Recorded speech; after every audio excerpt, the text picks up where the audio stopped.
I'm so excited to be here with Chef James Berry from Pluck, a company that I absolutely adore. I discovered his company about a year ago, and essentially, Pluck is organ-based seasonings that I love. They taste so great.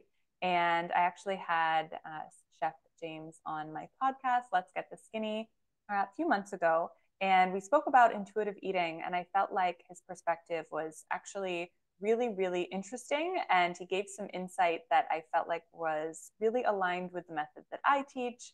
And I thought it would be interesting to kind of do a little bit of a deeper dive with you, James, today, talking a little bit about organ meats, a little bit about taste preferences, and kind of how that all intersects with intuitive eating. So I will pass it over to you, and I'm so looking forward to learning what you have to share. Thank you. Thanks so much, Kiki. Yeah, excited to talk to everyone. I think this is a conversation that we're not having enough. And so I'm going to share my screen and share some presentation slides.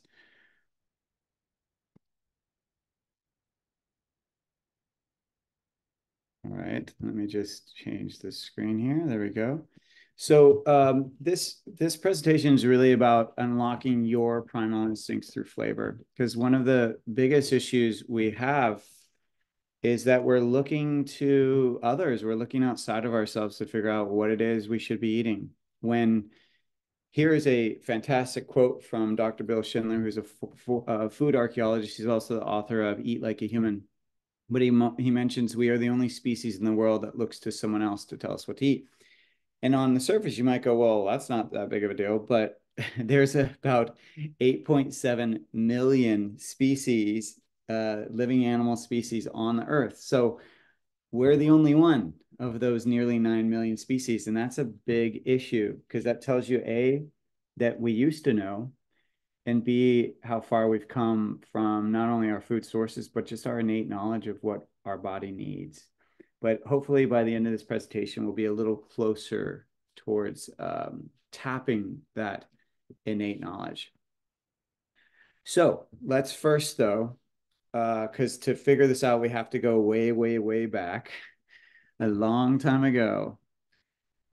Imagine, if you will, everyone is everyone that is watching this is part of a small tribe. Okay, so depending on how long ago we're talking, that we were foragers. Okay, that's what we were first. But when you forage, that can take an enormous amount of time to get the calories you need to be sustained. So you might be foraging all day for very little bit of calories. Scavengers are what we then later became. And even as scavengers, we got some muscle meat, but we were coming to animals after the predator had eaten the prime kind of pieces of that animal.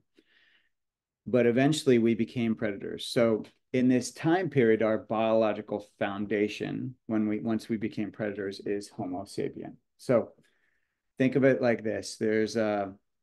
This is the time that our palate, that our bodies are formed, the same bodies we have right now.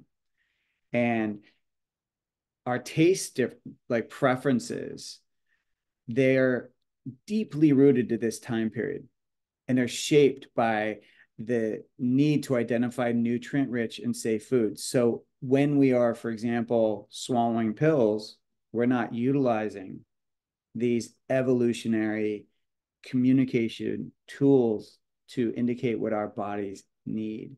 So for example, as you can see on this slide, bitter sensations were alerting our ancestors to potential toxins, right? So that's why we have that bitter taste. Sweet flavors have always historically represented nutrition. And flavor in general usually represents that the food you're eating has nutrition, which you can now start to understand why when you go to the grocery store and you have these products that have artificial flavors or even natural flavors that are artificially put into that product, they have lots of flavor, but they don't necessarily have nutrition. And so our bodies are getting very confused by all these synthetic flavors. But basically, the primal wiring still influences our modern food choices today. So think back then is when it was formed, but it's still informing choices today on a very subconscious level. So to this day, our primal instinct is that it has to have flavor because that means it's nutrient dense. So that brings us to the biological connection. All right. So that's basically the connection where our primal instinct is formed, and that's called the lingual neural response. And I'm sure Kiki has talked about this or something similar to this. But this is where our taste communicates to our brain through neural signaling. So it's basically telling us what our body wants and needs. And it starts with our senses. And then the communication from those senses goes to our brain, which is also communicating with our body. And you then have that connection of what does my body want and need. So imagine early Homo sapien. Okay, so we're going to walk through how our senses are used back in the day. So you hear something drop from a tree. Okay, so it starts with that auditory. You look to where that sound came from. You see something hanging from a tree. It's bright, it's colorful. So now your eyes are being used. And then as you get closer, you can smell that rich, sweet aroma coming from it. So you're accessing your olfactory senses. You reach for it. Now you're touching it. It feels soft and plump. You take a bite of it and the juices, they run down your chin, that sweet pulp flavor just fills your mouth, and you start to chew, right? And the mastication reveals even deeper, complex flavors and textures. And then as you swallow, your body, you have a whole body visceral emotional reaction. And you can feel similar if you've ever had like bone broth or something kind of that kind of very nourishing, kind of concentrated food. You can feel every cell awakening to receiving this nutrition. So that is historically how our senses informed us of what we were eating. And they all have in common the collection of information that converts into a signal to our brain. So we can use this as an example. So let's talk about salt, because this is a perfect example of how this plays out. So when we swallow a salt tablet, this is a delayed response. We're getting zero communication from our senses. And we're basically, we're swallowing it, it's going into our gut. We get a delayed response. Maybe 20, 30 minutes later, you're like, wait, why am I bloated? Oh, it's because I got too much salt. So there's zero communication about what your body actually needs. Whereas if I dip my finger in salt and I put it on my tongue, my lingual neural response will communicate, oh, yes, this is good. And they might want more. And then I dip my finger once more and it still tastes good. But I pretty much guarantee by the time you get to like that third dip, your basically taste buds will be overloaded.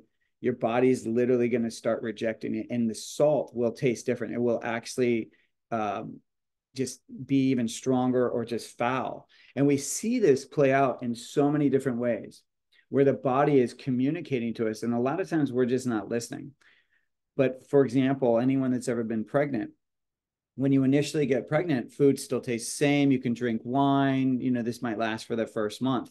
But by the second month, maybe even third, but usually by the second, if you go to drink a glass of wine, it starts to taste different. This is the body protecting itself, right? Naturally. We also see this happen with our hands and our grip. So let's just say you're trying to lift something very heavy. If it is beyond the weight that your body can lift, your grip will actually let go. You won't be able to lift it. So these are all signals that are happening. It's that neural response signal, and your body is responding to survive. So basically, if it can't do something, doesn't want something, has too much something, it will tell you. The key is we just have to listen. So this is a fun part of this talk, because this is a part that a lot of people don't think about, or at least we don't associate with our everyday. So the flavor of food is really kind of just the beginning. We really want to start thinking about the environment, the community, the conversation, and then of course, kind of more something that we think about even maybe more now is ambiance or dining experience. Okay. These all support the state as our state as we eat, and they allow for increased absorption and better digestion. So the question then is, well, how, right? So let's just dive a little deeper. So plating, for example, how you plate food influences the state much more than we give it credit for. So the color of your food, the marketing of colors, even if you think about like, if you've ever wondered why most fast food restaurants are yellow, red, and white, right? McDonald's is like literally most fast food, and it's because they know these colors psychologically inspire hunger and expectation of taste and flavor. So if you can take these kind of marketing awarenesses that you're seeing around you, but actually bring them into the home and onto your own plate, you're going to find that you're actually going to stimulate your own hunger and have more control around the food you're cooking. So you're going to actually inspire kind of that inspiration. So for example, I like to talk about when I used to private chef with clients is I would talk about, using like reds and yellows and greens to make food pop. So you'll sometimes see parsley is added to a plate at a restaurant. That's not only it's not only a palate cleanser, but it also is sometimes used to brighten the food because you got that bright green. I'll add like chili flakes to food. I'll add chopped red bell pepper, but I'll use those colors to make the food pop, particularly when it's very brown or kind of, I don't know, like just very plain looking food. The shape of it as well is something I love to mess with. So height, whenever we a lot of times we're just throwing food on a plate, we're not actually thinking about the design of that food. So shape, like using like I use sometimes they have shapes that you can use, like I'm forgetting the like, oh, molds, I guess is what you would call it, but they do have molds. But sometimes I just use like a cup, a measuring cup as a mold. And you can use that if you're making any rice, shape the rice. If you're even doing salads, you can kind of have them have some height versus just kind of being flat. But I love, and then of course separation, so that not all the food is just all in one, but actually separating it so you can see it. These all support our brain and sensibility when you're looking at a plate. And then of course texture. You can really look back in your past and you can think about, well, what are the foods or the textures that you gravitated to when you were younger, when you have been in need of emotional kind of stability or support. What are the foods? So some people tend to gravitate towards, let's say, like ice cream. So they might want creamy foods. Cheeses are more creamy. Sometimes is it soft cheese? Is it hard cheese? Is it more crunchy? Is it more salty, crisp? These are all textures and they all communicate not only the flavor, but also, of course, remind us of our childhood food culture, which is very, very important around the psychology. So this is just kind of diving a little deeper of how, color impacts the flavor. It really like something I like to use as an example is like Burger King, for example. They built their entire marketing campaign around grill marks on their hamburgers, right? Why did they do that?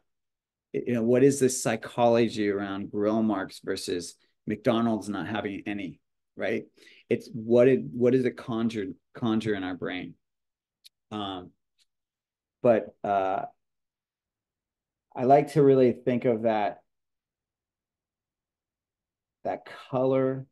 If you're aware of like your culture, where you come from, sometimes there's very specific colors and flavors that are dictated within the culture. And then, as I just mentioned with Burger King and or really any fast food, I mean, you can just look at those huge companies and the colors they're using and how they're using them and what it conjures up in you. You may have already very strict guidelines about like, oh, I don't eat fast food, but maybe historically you did.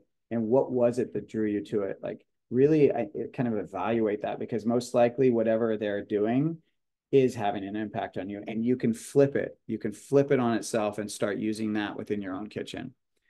So dinner leftovers, for example. So I always recommend when people are trying to be healthy, you really want to be eating from home, because you can't be healthy when you're eating out. When you eat out, you're restricted by the restaurant's definition of what healthy is. And the reality is they're just trying to profit. So they're going to use cheap ingredients. They're going to make sure that they're profiting as much as possible. But at home, you can really choose quality ingredients. However, I don't recommend that you're just always in your kitchen, that we all, every meal is fresh, unless you're someone who has issues eating leftovers. But we're really looking to be efficient, conserve our time, and be effective. So what is going to get you to cook in your kitchen? And for my money, it's making more dinner. So making sure that I have more dinner than I need so I can have dinner leftovers the next day. But here's what you need to do so that you don't always feel like you're eating the same food, is you need to change the shape. So you might take that dinner and you might turn it into a salad. You could turn it into a wrap, or you could turn it into a soup. And by changing how you utilize the shape of that food, you're going to literally change the psychology within it. You're going to either create more enthusiasm or stimulation towards what you're eating. Now, another thing that I love is by changing the kind of shape of the food. Like I talked about earlier, you could shape your rice or your cauliflower mash or whatever it is you're eating. You could take a soup. You could have meat with bones in them. Things like that. By changing what you normally do, you actually also slow down. So meat with a bone in it, for example, if you're constantly eating boneless meat, I guarantee you're probably wolfing through it. It's very easy to cut it. You just kind of cut it, eat it, and you don't really slow down. But when there's a bone in there, it forces you to slow down because you have to cut around the bone. If it's a soup, you tend to slow down as well, particularly if you're being mindful of like putting your spoon down in between every spoonful. Same with the salads. Salads take a little longer to eat. So by changing the food shape, you can actually slow down. And once we start to slow down, there's so much power in slowing down, because when we're eating too quickly, we're not giving enough time for our mind and body to communicate when you're full. So that's when you overeat, is because you're eating too quickly. And then also you're allowing for digestion time. Like food, you want to like masticate your food. The saliva supports the digestion of the food through mastication. The more you masticate, the easier it is to digest it. These kind of acts will support in the pre-digestion of the food, support it in absorbing easier. And then also when you have different cuts, different shapes of foods, different molds you're using, different temperatures, depending on your seasonal mood shift, it inspires you to be a little different in the kitchen. Hopefully it's inspiring you to try new things. I think there's nothing bad with trying new things at all. So texture is another way I call texture is mouthfeel. This contributes physically to the overall eating experience. It's like texture in meals. Think like the macrobiotic diet is really famous for this. They're all about like making sure that you have crunchy, you have soft, you have creamy. Like they try to cover all. They have salty and sweet. Like they really try to cover all the different textures, because there's a belief that if you've gotten in one meal all that texture, then you won't crave something later. So if you got a little bit of sweet in your dinner, then you won't crave dessert later. That's the kind of concept behind a lot of macrobiotic eating. But adding like something I do is I'll add like crispy shallots, for example, to a meal or a salad. I'll add a nut, I'll add a seed, anything to the food to kind of create more of that sensation, that experience. And honestly, as I mentioned, one of the things I always ask anyone I'm working with is, what is the texture you gravitate towards when you have a bad day?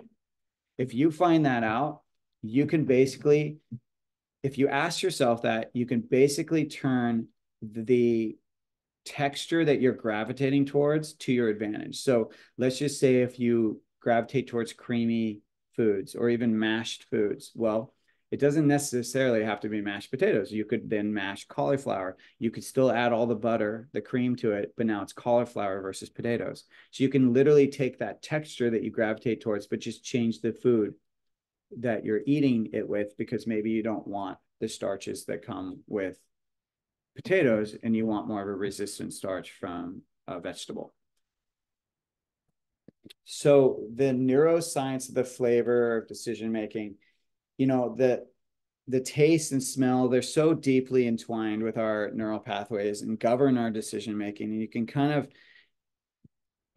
of see like flavor molecules, they stimulate the olfactory, the gustatory systems, triggering like a cascade of neurochemical responses. And as I said, this comes from way back in the day. So if we're not using them in our modern food systems, then that's a problem, because this is how our bodies were formed, right? The flavors, they have the power to elicit strong emotional responses. They tap into your limbic system of the brain. This primal connection influences our food preferences, our shapes, and our daily dietary choices. It's almost like the brain's reward circuits are heavily involved in that processing of the flavor information. The pleasurable taste, they activate the release of dopamine. We all know this when you eat your desserts, right? That's probably what you're chasing. They create a reinforcing feedback loop that drives the craving. So if you ever notice, like if you have something sweet, then you want something salty. You have something salty, you want something sweet. So there's a loop that gets created when we continually reward ourselves with these kind of dopamine flavors. And then we kind of chase them, and they're really present in those high calorie, ultra processed foods too. Because if you've ever noticed, if you eat like a bag of chips, you actually only taste the first 2 or 3 chips. So it's not like when you're eating that bag chip, you're not actually going after the flavor. It may start that you want the flavor, but you kind of can't taste it beyond that 3rd chip. So then when it's really becoming is you're chasing the high that you got from the first 2 or 3 chips. So you're chasing really actually the crunch and the texture of what you're eating.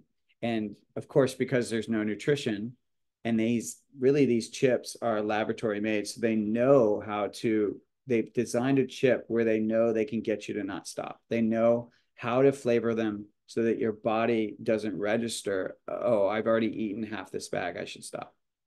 So, you know, our modern ultra processing,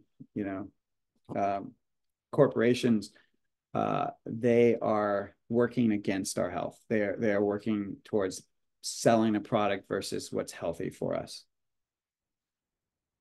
So this, if I were to like change the food pyramid, this is how I would do it. And I would really like simplify it. And I know in many ways we don't use the pyramid anymore, but we kind of still think like that. I think that most of us were raised on a food pyramid, and we still think like this.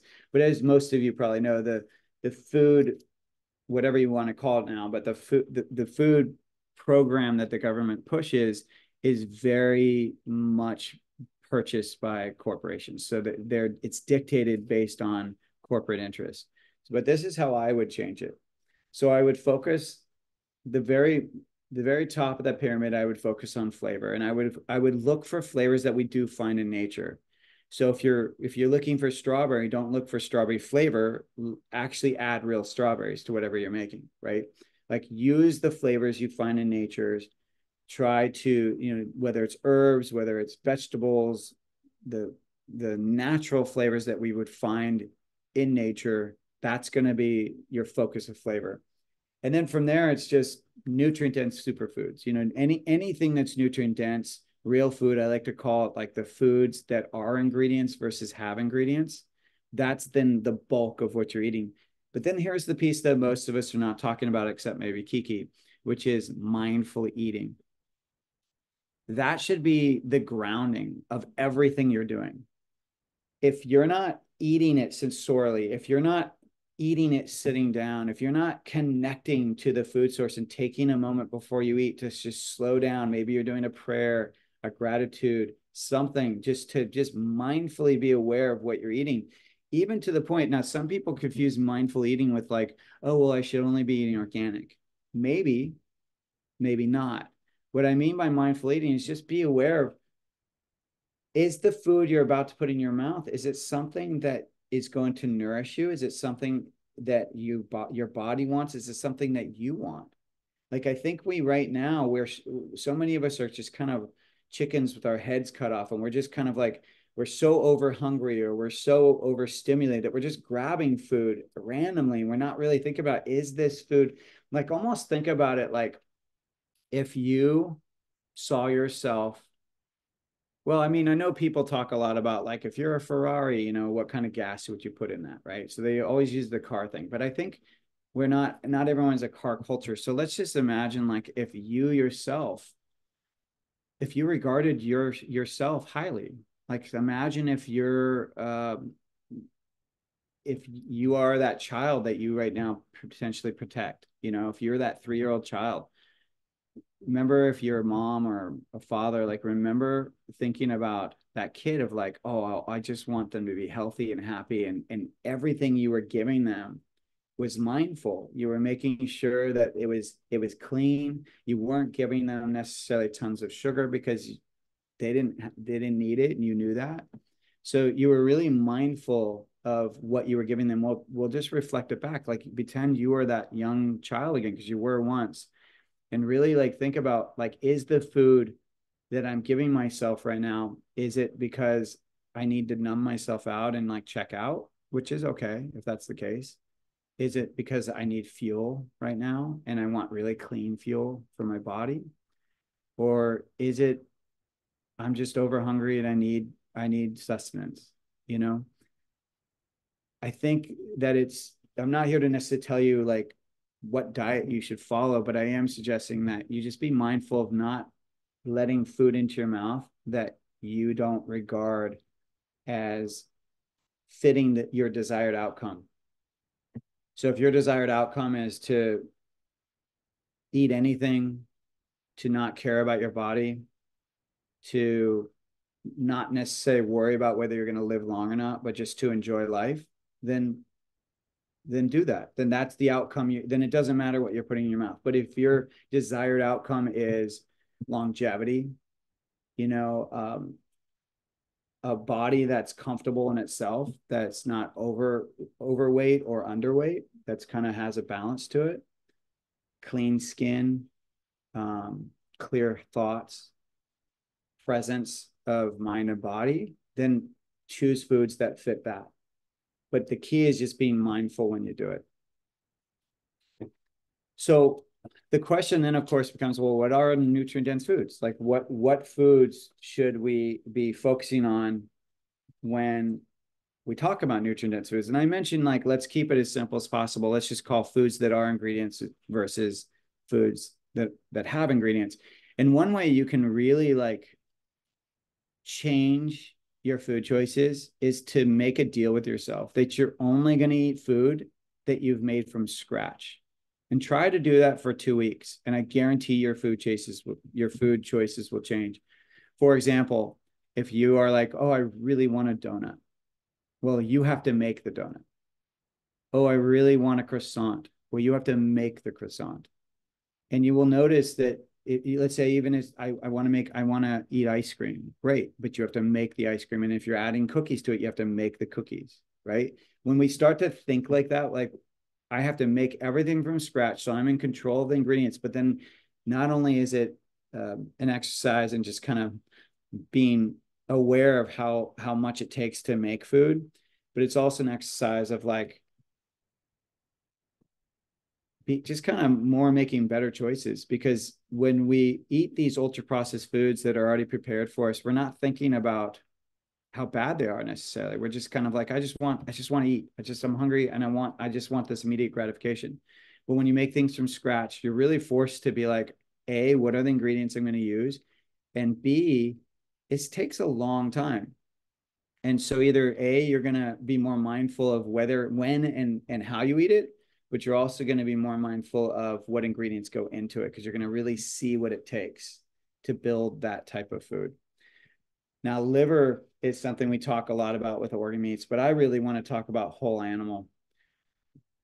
Really, organ meats and particularly liver are the world's most nutrient-rich foods. primarily we focus on cows. We say beef liver, but it could be from any species. They're definitely going to be more nutrient rich than most foods you find. If you actually compare liver to any of the other foods you think are more nutrient dense, whether it's blueberries, salmon, beef, kale, beef liver is the only one that checks off every nutritional box. And usually it has 5 to 7 to even more times the nutrients that the other items have. So it's high in the vitamins. It's high, basically. It's rich in, like, we call it like Mother Nature's multivitamin, but basically it's rich in vitamin A. It's rich in all the B vitamins. You even get some C and D in some of the organ meats. You get vitamin K. You get iron, which is heme iron, which is very absorbable iron. You get magnesium, potassium. You basically get the nutrients in the form that Mother Nature intends you to eat them. So it's very well balanced. If you've ever noticed, whenever you get assessed or and told, like, oh, here, take this supplement, and they say, take it with food. Well, the reason they're doing that is because usually it's a fat soluble vitamin in that mix or something. And that's why they're requiring that you eat it with food. Well, the beauty about eating organ meats is it is a food. So you don't have to worry about whether, about getting nauseous because you didn't eat it with food. It is a food. So you're getting everything you need and want. And it's easily absorbed. So here's an example of what I was talking about. So you can see beef liver. You can see beef liver on the right, and it's checking off every single box. You'll even see, like, an apple, carrots, they don't have the vitamin A that the liver does. Some of them don't have the vitamin D. You literally, you just look at and this is just apple, carrots, and red meat. And this is definitely an argument towards why we need organ meats, even if you're eating a strict carnivore diet, if you still want organ meats, because you're only getting none to trace amounts of things from the muscle meat. And why does this matter, really, right? So 94% of the US population is deficient in at least one or more vitamins, but we're not calorie deficient. We're an obese, overweight society.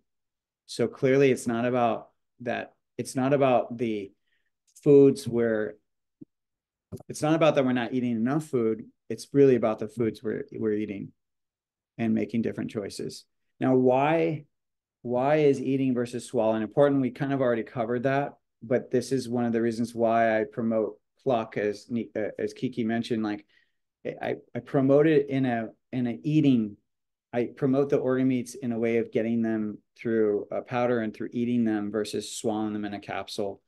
And here's some of the reasons why. I find when you eat it, you get to trigger your body's response to tell you if it needs more. It's easier to digest because you don't have a gelatin capsule. And sometimes it's questionable what those capsules are actually made of. When you're buying supplements from cheaper sources, I have heard reports, and I can't necessarily prove it, but I have heard reports that some people, when they die, you're finding like capsules, undigested capsules in their body, in their belly, basically, because it's possible those capsules were not 100% gelatin. So you just don't know, and it's far better to eat the food. So whether it's eating the whole organ, or if you need to, you can eat it in the Pluck form. And it's what I also love about what we did with Pluck is that it's just integrates into your normal routine. It's a seasoning. You just use it like salt. And we already all season our food, so it's really not that different. Also, organ meats have an umami flavor to it. And this is a beautiful thing because we have four flavors that we grew up learning about. So we have salty, sweet, bitter, and sour. Umami is the fifth. And they even think there's a sixth. The sixth one they're thinking is more like rancid food. When we have foods that are rancid or have turned, that has its own flavor to it, so that our bodies can register like, hey, this is food you shouldn't be eating. But the umami, basically all of those flavors are unique, but umami actually brightens the other flavors. So when you get something that's umami in your food, and that could be mushrooms are umami, meat is umami, but the organ meats, because it's concentrated, it's a burst of umami, and it actually makes the food taste better. So this is, as Kiki mentioned, this is Pluck. This is the seasoning. We have the 4 varieties, the pure, which is the black bag. That's just organ meat. And then we have the 3 flavors, and they all have organic spices and herbs with Redmond real salt. And every one of those 4 has the 5 organs: liver, kidney, spleen, heart, and pancreas, freeze-dried and powdered from 100% grass-fed cows. And I'll talk a little bit. This is just about done, but I'm going to talk a little bit about the quality of organ meats and why that might be important to you or not, but why I also don't want it to limit you. But you know, I kind of already talked about this, but in general, we're one of the reasons why we're so removed from our innate knowledge of what we need to be eating is because of market manipulation. So we have the ultra processed foods. We're completely sensory overloaded. I remember I went to Europe for a summer and was basically living very basically, not going into grocery stores. And then when I returned to the US, I went into I was in New York and I went to a grocery store and I went to the aisle where there was like cereals and I literally almost fainted. There were so many options, and the sensory overload I experienced going into a US market was incredible. I had never been aware of it because I had not had distance from it. So when we get distance, whether it's from these cravings or from the sensory overload we get, you start to see how like overwhelming the market is. And then of course we're getting nutrient less produce or products. It's a fact that the produce grown in the US is a lower nutrient density than previous decades. They've been measuring it since the 60s, and every decade it's lower and lower and lower, and that's due to soil and how it's grown. It's not allowed to ripen on the vine as much. So you know, we're having dietary issues, we're having cravings, we're having body issues, and a lot of it is because of this manipulation. So how can we really change the industry? Well, we have to vote with our dollars. I have been looking for other answers, but the reality is that this is the one that is consistent. If it's a food that you don't want to see, then you have to stop buying it. You just have to. If you want more transparency in the food industry, only support the industry or the companies that are showing, you know, full transparency.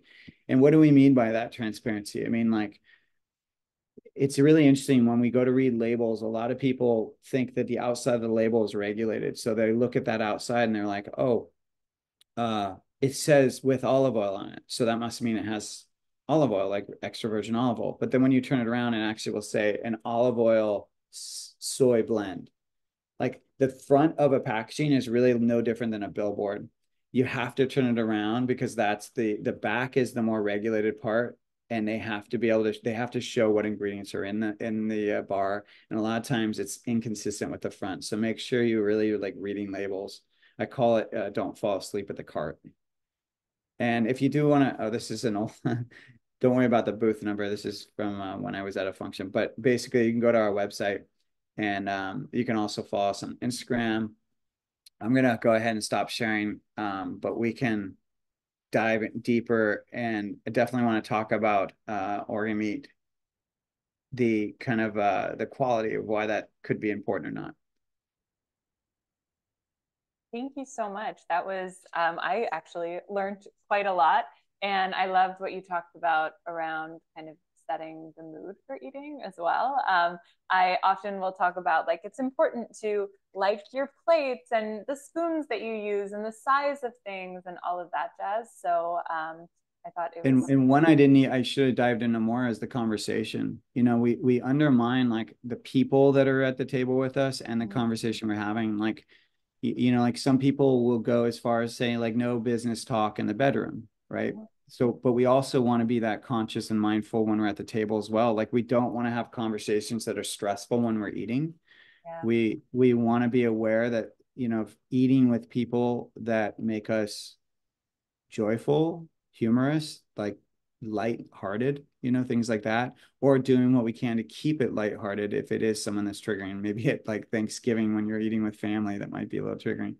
But Totally, I agree. like being aware of that is so important, because these little things, like that stress that you feel in your body, it greatly affects not only your choices you make, because when we're in a stressed out state, we make poor choices. That's just a fact. When you're having a hard day, when you're stressed out, we emotionally eat.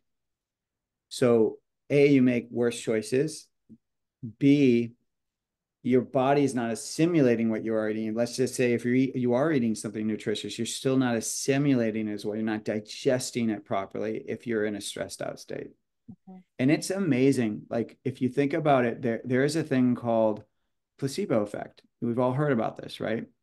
Well, this is a proven fact. Placebo effect exists. So if placebo effects exist, meaning that just because we think something is happening, it actually happens, right? So it's the power of the mind. It's the power of suggestion, right? So that's happening on a negative level when we grocery shop, but it's also means that we have the power to change how we feel and think about something. So let's just say if you're someone who's sensitive to a food, I'm not saying truly allergic, but someone who's sensitive to a food, you can actually help your body process that better and maybe not even have a flare up if you're like literally imagining that food nourishing you. You're coming from a very positive, reinforced state of like health and just wellness when you're eating that food, instead of like gripping your fork going like, oh, this is going to hurt, right? So don't project hurt, project, love, grace, and like, and health when you're eating something. And it really does work. It's amazing, but it really, really works. And I believe that there has actually been studies on that, specifically around like nutrient absorption, like if you're stressed, and also if you like the food, right? It's also important to taste, not only for our sensory and all the stuff that you spoke about in terms of like the absorption, but also because we have taste preferences for a reason. And I'm not sure if you know anything around kind of like taste preferences as it relates to kind of like if something is organic or well raised or well, kind of sourced versus not, because I know that you said that you wanted to get a little bit into kind of like the sourcing and the quality. Yeah. So here's the thing. I do believe it matters. So I believe that when you are growing something, let's just say even yourself, and you're allowing let's say it's an heirloom seed, and you're allowing it, you're nurturing and loving it as it grows. You're allowing it to grow fully on that vine or in that tree, and allowing it to ripen properly, opposed to what happens, in conventional agriculture is a lot of times things are pulled early, whether it's a banana or a tomato or something, and then they're sprayed with something to ripen them. So they didn't get to ripen and get the nutrition on the vine or in the tree, but then they're carted very far distances, and then they're premature, or they're kind of artificially ripened. When you're allowed to let something grow to its natural state on the vine, no different than if a baby is allowed to grow its full term inside the mother's belly, right? That is going to allow for a healthier produce. It's going to allow for a more nutritious produce. That's the way it goes. So that's definitely factual. However, the question becomes like, well, should I only eat organic, conventional? Should I eat 100% grass fed versus grain fed? That's where it gets a little muddy, and I get a little concerned that we're getting too granular with things, that we're worrying so much, because there are some people that are paralyzed. They're literally paralyzed. They cannot buy anything that's not organic. And so they've put this kind of story on what organic means. And the reality is certified organic is not as clean as you would think. There are many farms out there that are not certified organic that are much cleaner. There's a lot of things that are allowed in organic produce and organic feed for animals that you may not want in your body. It doesn't necessarily represent health. It's an illusion of health. And if it's an illusion that you like, I think it's on a certain level, it's still better than conventional. I'm not saying it's not, but I don't think we should be so focused on that. I think we should be more focused on our state as we eat it. And that's how I would distinguish it. It's like, look, if you have the money and you have the time and you have the environment Absolutely. Go for it. Choose organic or go to the farmer's market, talk to the farmer, get those biodynamic farmed produce, get the quality that meets your needs. But if you're traveling and you're having any issues finding that, then take a breath and just really focus on your physical state, your mind, the state of your mind, and just eat your food and think of it as in a joyful place and don't worry about the details because it's far better just to get like there are studies that will say that 100% grass-fed beef is more nutritious than grain-fed, and then there are some studies that will show they're actually very identical. And I would probably offer that the nutrition is probably very similar. It's not exact, but it's similar. But what's different is the impact on the planet. So when you're buying things that are from, you know, organic and or farms that are basically in alignment with the planet, those are going to be a lot better. If you're buying from conventional, it's going to not be really working with the planet as well. There's a lot of waste. There's a lot of issues that come with that. So from a planetary viewpoint, definite difference. But if you're worried about cost, if you're worried about eating out sometimes when you're traveling or something like that, I would just choose the best option. And I would also offer that beef is probably going to be more nutritious than chicken, no matter where you go, because most chickens are, I would say that industry is even worse than the beef industry. So, Yeah. and then I know some people are like, oh, well, I just eat, vegetarian when I eat out. Well, that has its own issues as well. I mean, like I was learning just last year that when something can be certified organic, grown organically, but then it's dried. So if it's a grain, legume, um, trying to think, sometimes nuts, but they will be dried with glyphosate sometimes. So they can be grown organically, but then dried with glyphosate and still be seen as organic. So point being is that we cannot control this toxic soup we live in. We can't control every aspect of it. Just do your best, but then also let go of that control, I think, as much as Yeah. you can, and really just focus on your state. Yeah. And I think recognizing that we can't control, because for so many of us, we think that we control food, right? But then it's like, okay, you walk outside, you're breathing pollution, like you're not stressing out about that. I mean, maybe you are, but oftentimes we're so focused on stressing out about a particular ingredient or whatever, but then it's like we're slathering on, certain creams that are, going into our largest organ, our skin. So I don't mean to say be ignorant about everything, since you're being ignorant about other things, but really recognizing that, for instance, I do tend to shop more organic, etc. And I remember I interviewed someone, and I was really happy that you brought up the whole like, oh, organic, does it really matter? Maybe, maybe not, because he said a similar thing. He was like, it's all marketing. And with that said, I like the energy of going into a really nice bougie organic health food store where I feel like the woman that owns it is curating everything. And there's just a different energy of selecting items versus going into like a huge big box store. There's nothing wrong with that. And that doesn't make you a bad person, obviously. And sometimes I do it, but it's almost like it's not for the sake of, oh, check, it's non-GMO, therefore I'm fine, but more so of making that conscious choice of, you know what, like, I like that I'm supporting something that feels, I don't know, like there's a closer touch point here. And then that, echoes into when you're actually eating, again, feeling more gratitude for this thing that you have a deeper connection to. And so, yeah, I mean, I genuinely love everything that you said. I am such a fan of Pluck. I actually have them here in Greece. And I actually just put it on, my aunt made like a vegetable stew, and I put some of the zesty garlic on top for lunch. And I really, really highly encourage anyone who's kind of getting started with cooking, or someone who's a total experienced chef, to add Pluck to your lineup. It is such a win-win. I'm all about habit stacking, pleasure stacking, all of the things. And Pluck really nails that, where it's like you're adding delicious taste, but you're also adding, all the minerals, the vitamins, and you're doing it in a way that's also really aligned with intuitive eating. You're not just throwing another supplement down you just for the sake of it. I do believe that there's a code. I can't remember how much you get off, but you'll have a mystery percentage off your order if you use the code Kiki. And I'll make sure that I get all of the details underneath this video. But I just really wanted to thank you so, so much for your time and everything that you do. I'm really a fan, and I hope that we can continue to stay in touch.